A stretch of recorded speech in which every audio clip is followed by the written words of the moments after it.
Good morning class, my name is Shaini Mukherjee and I am going to teach you geography part 2, that is geography of India. In my previous 2 sessions I have discussed about the construction of Himalayas, its ranges, its Shivaliks, Himadri, Himachal, Tarai regions, all that. Apart with that, its natural barrier, climatic barriers, each and everything. Now I'll go forward to my next slides so that I can continue here. So let's go to the next one here, plains. Now the most important thing over, if I say here, is the plains. Now plains, when I am discussing, till now we have discussed about the rocky areas, the uneven structures, the uneven places where the soils were not that much fertile or not that much having the consistency to stand or stagnant over there. Now we are talking about the plains. That means the region that comes below the ranges. Through a little bit of pictorial I want to tell you. Here we are discussing about geography of India. So, if this is our mountain, Himalayas,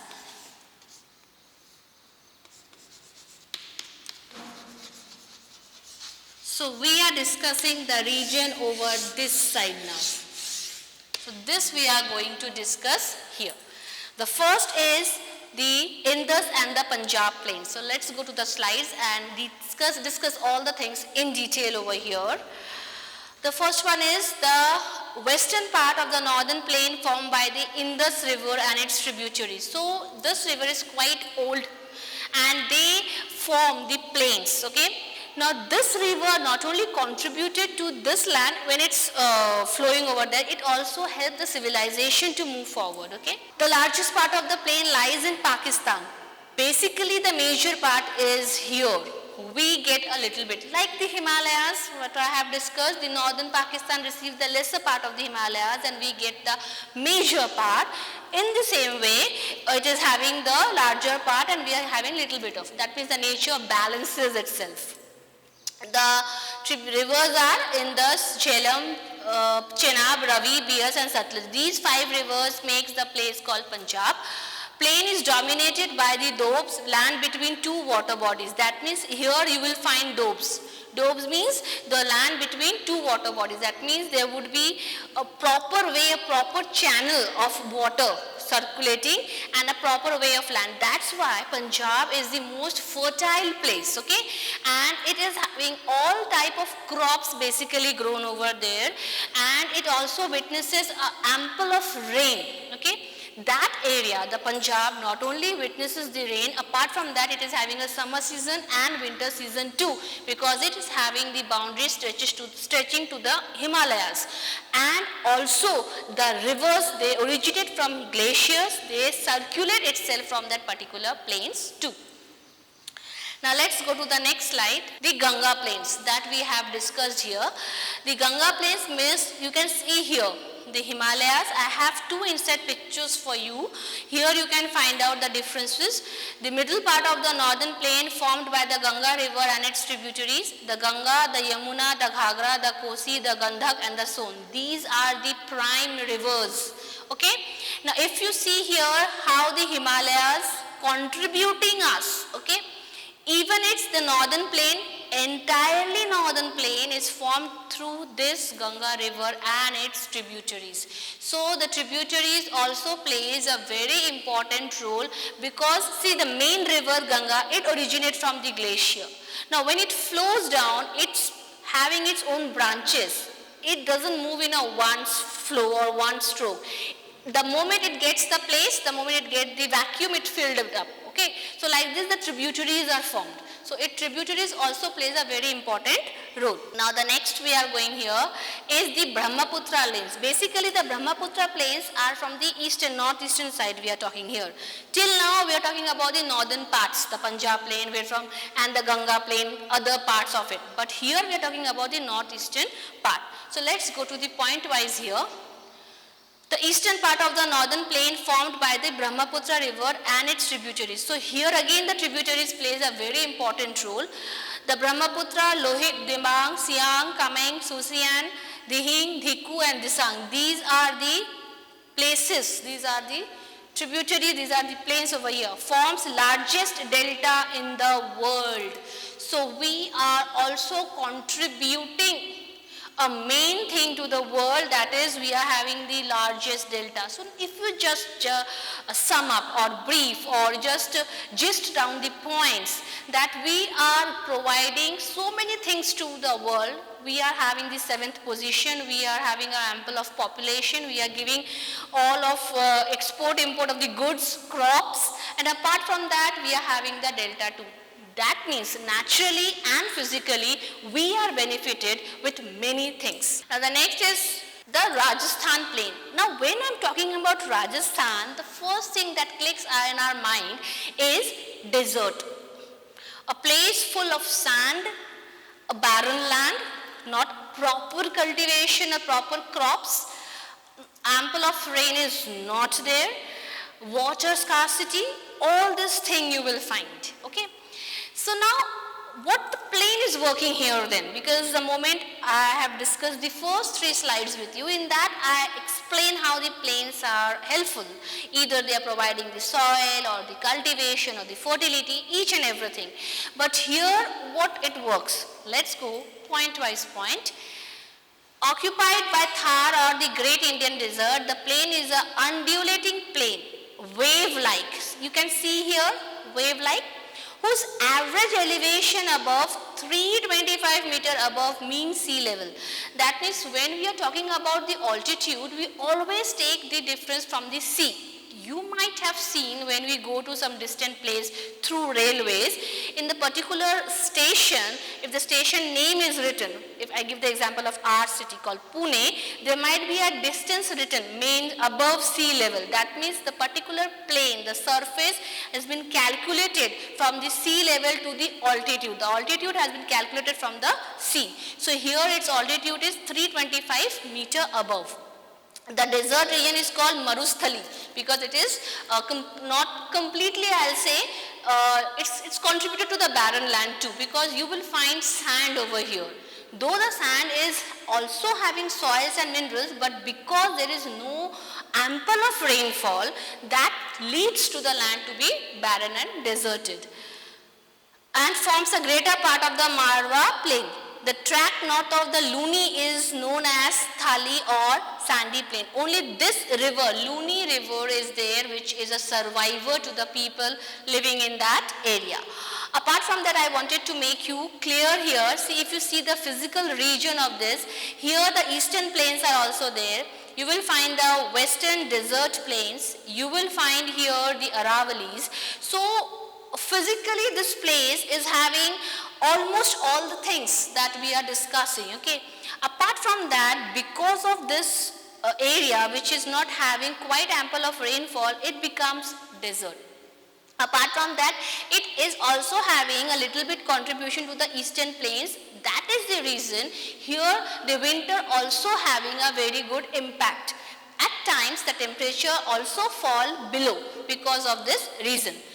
The most important season witnessed by this place is this summer. It is quite evident for us, being in the desert area, we will be able to see the summer season only. So majority of the time is witnessed by the summer season, few months is witnessed by the winter, and 2-3 months you can say they enjoy the rain. The rainy season as such they didn't witness, but during that tenure when we have discussed about, when I was discussing the Himalayas, I have given you the April month, September, June, September, when monsoonic winds I have discussed. So till the September it stretches, it may rain in the month of August or July or August or September, but it don't have that monsoonic period, but it little bit of, you can say, brushes when the rain, monsoon is going on, it having little bit of rain over there. Now let's go to the next slide.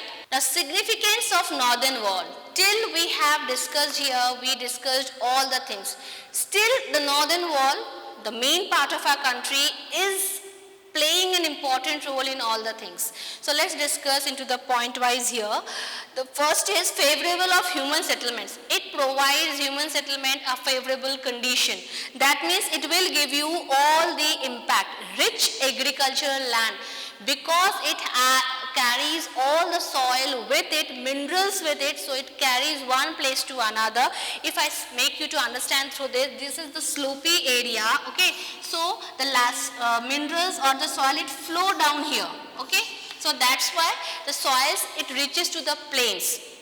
Then socio-religious significance. This is one of the most important thing, because we all believe that there is some supernatural power who is protecting us from all those ill things prevailing in this society. So now here, this place is Himalayas and all that. In our younger, when we read the stories or some visuals we see through the religious books and all that, we came across to know that our God Shiva lives in abode of here. So all these socio-religious beliefs also play a very important role. Because of this, we protect it, okay. Transport and communication facilities. The most important thing is here, the question will come that being in hilly area, how the transport is possible, because those are very uneven tracks. So you might have seen ropeways. They are the best example of transportation here.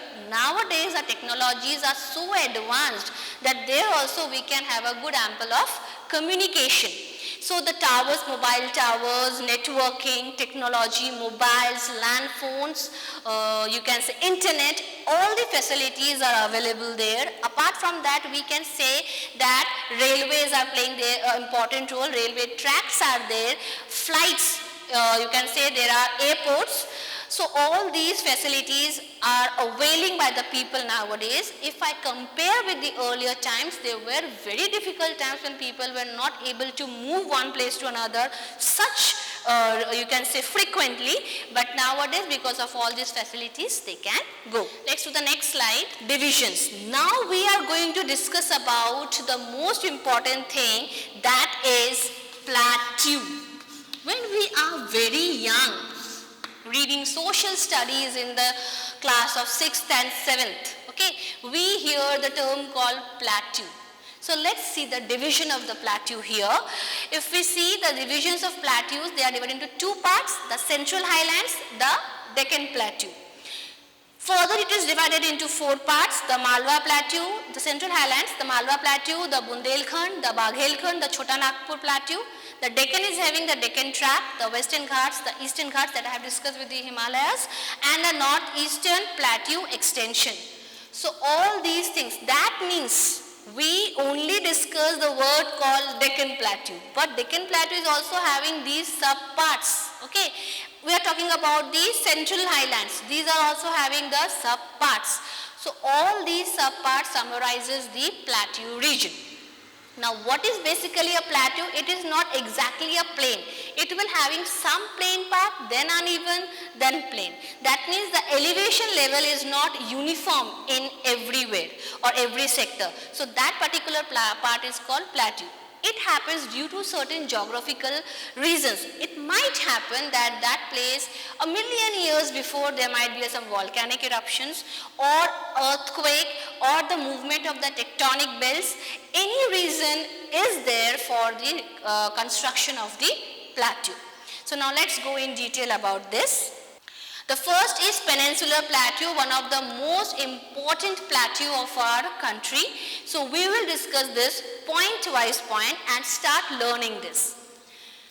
The Peninsular Plateau is flanked by Aravallis on the northwest. You can see, you might have remember when I have discussed the directions, the scales and directions, in that I have give you the other cardinal directions too. So here, Aravallis on the northwest, the Western Ghats in the west, and the dissected Eastern Ghats in the east. Now you can see here, okay, completely you can find. The plateau ranges in an elevation from 100 meters in the northern side to 1000 meters to the south. That means from northern side to the southern side, it plays a very important role. One most important thing I want to draw here, that here you will find all the plateaus. You can see the Chota Nagpur plateau here. You can find the Run of Kutch here. You will find the Thar Desert, the Aravallis that I have discussed in my previous slide. You will find out the Vindhyas, you will find Satpuras, each and everything, the Cardamom Hills, the Nilgiris, all these things. That means they are quite interconnected with each other. Though there are differences through the plains or the plateaus, or you can say the river bifurcations are there, but still they somehow connected. Now, most important thing about the Peninsular Plateau is the Western Ghats in the west and the Eastern Ghats in the east. That means both the sides it is having its impact. So we have to remember that Peninsular Plateau is having impact on both the sides. Now, the Deccan Plateau. The Deccan is rich in minerals. Basically, it is a most, you can say, significant place, because you will find ample of minerals availability. The red soil, alluvial soil, black soil, sand soil, all types of soil, minerals, different types of minerals you will find here, because it is rich in that. Primary mineral ores found in this region are mica, iron ore, gold and other metals. So all these things you will find. All river basins are good for agriculture. Now see, through these pictures I wanted to tell you that this is the most important thing. The chief crop is cotton. However, sugarcane, rice and other crops are also common here. Now which cities come under this plateau region is Hyderabad, Bangalore, Pune, Nagpur, Aurangabad, Mysore, Kolhapur, Satara, Hampi, Bijapur. Some spellings are little different here because they might have some spelling earlier using by them. So all these things are here, and the most important thing is river basins is good for agriculture, cotton and sugarcane is also here, rice. It clears this plateau, Deccan Plateau not only talks about the richness, also it facilitates with different types of crops. Yes, now one of the most important thing, that is the Eastern Ghats. When I am talking about the Ghats, the word Ghats give you the meaning of everything. That means the total impact of water, the impact of coastline, the impact of tributaries, the impact of rivers, all this, and even the impact of monsoon winds. The Eastern Ghats are the eastern edge of the Deccan Plateau. They lie parallel to the eastern coast. You can see here they are lying parallel to the eastern coast. Hope I am quite able to clear you that being the part of Himalayas, these are also having the contribution. They are quite parallel to each other. Okay, they are not different. They are having a contribution too. Let's go to the next slide. Northeast Plateau. This is the extension. Why I choose this? Because this will tell you the most important thing. Here the northeast extension of plateau I am discussing. Here you will find the most important thing I wanted to stress is here is Meghalaya. Being the northeastern part also, it is having the range of the Himalayas. In my first slide, I have showed you the ranges from north to northeast. So here till Meghalaya, till Arunachal Pradesh, the extension of Himalaya is there, and that's why I wanted to tell you, make you to see all these pictures here. You can see over there. This is the old map using, I have taken the reference of the old map, so few spellings are different. Now see, if I talk about Eastern and Western Ghats comparison, if you wanted to find out what is similarity and all this, let's discuss. Mountain chains near coast of India, you can find the mountains, see these arrows will tell you, okay. Deccan Plateau sits in between, here the Deccan Plateau is there. Steep slopes, narrow valleys, thick forest, heavy rains, all this thing that we have discussed. Wet climate, rivers rarely flood and they are dangerous. Why there is rarely flood? Because stoppage is not, it flow away. That is the main reason. The other most important thing is that it is having a narrow valley. You will find thick forest, you will find heavy rain.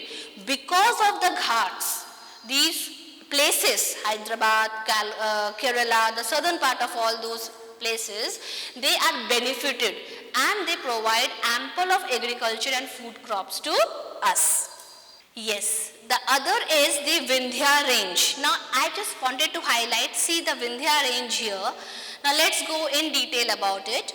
Vidya range, broken range of hills forming the southern escarpment of the central upland of India. See, southern escarpment, it is little going down.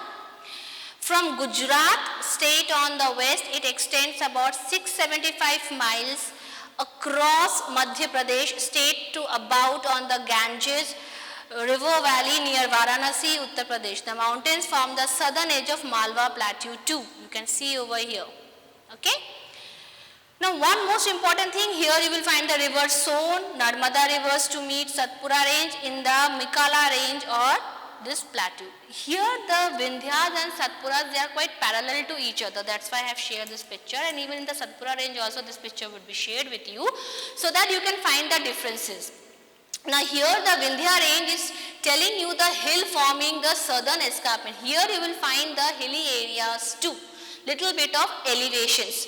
The elevations are all having it extends up to 675 miles and a quite kilometers it is, and it is having its extension till Madhya Pradesh. It is having its extension to Varanasi, Uttar Pradesh. All this area comes under the Vindhya range. That means when we are passing from one place to another through any means of transportation, we are crossing one range to another. Now Satpura range. The Satpura range is also a part of a hill and it is a part of the Deccan Plateau, western India. You can see here, western part of it's coming over there, and it is through Maharashtra and Madhya Pradesh. You will find little bit of sides of Maharashtra too. The range name of which means seven folds. Basically it is name of seven folds. Forms the watershed between Narmada and Tapti. See students, you have to remember the names of the river, those which you are falling from in between plateaus to plains, because they are creating the natural boundaries too from one state to another at times. Okay. They are the way or process or a natural way to provide life to the inhabitants. Apart from that, we can see here that there are different types of hills too. Through this, I wanted to highlight one point that either we are talking about Vindhyas or Satpura, they both are discussing about the ranges, the hills, those which are coming in the plateau. Because if I talk about hill, it is having a quite elevation. Okay, so how the hills in the plateau? So the suppression level, because of that, when it is highlighted upwards, the hill area, the hilly construction form is there. So that's why we will find hills. We will not find mountains over there. Okay, we will find hills because they are less elevated as compared to the mountains. We will find valleys over there. We will find ranges over there. So all these things are the part of the Himalayas only. They are the stretching part. Okay, though there is little bit of gap in between, but somehow they are connected to the Himalayas only.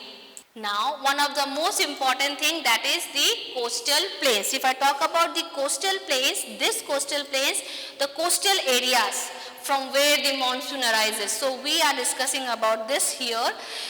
The coastal plains are characterized by an area of flat, low-lying land. Please remember, it is flat, low-lying land, and that is situated adjacent to water. You can see the water bodies. You can see here, I have two other pictures also. You can see here the water bodies here, the coastline, the Kochi and all this.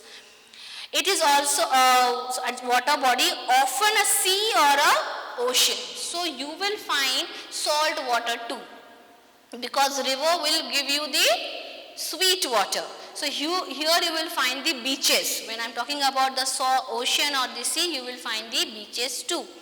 It is also of note that coastal plains are separated from the interior. Remember, interior of the larger land masked by other unique features. So that means it is, you can say the bifurcation is done through interior regions only. Through interior regions only. So that's why we can say here that here it is completely, 2 points to remember, flat low lying and interior of the larger land mass. So students, I have discussed with you about the coastal plains that I am discussing right now with you. I have discussed about the Punjab plains, the ranges, Satpura range, Vindhya range. I have discussed about the Brahmaputra plains. and I have discussed about the Ganga plains. All these are connected to the you can say the most natural barrier, that is Himalayas. Apart from that, one state I have discussed, that is Meghalaya. Because it is the northeastern part, so that's why the stretching part of the Himalayas also goes to that area. Now your home task is that you have to write down the number of rivers that flow from all these regions, all the plateaus, the plains, even the northeastern part. I have already given you the examples over here. So if you write down all the major rivers, the tributaries, even the name of the hills and the valleys, those are in this particular plain and the plateau region. By this I sum up my session for the day. If you have any doubts, feel free to ask. Thank you.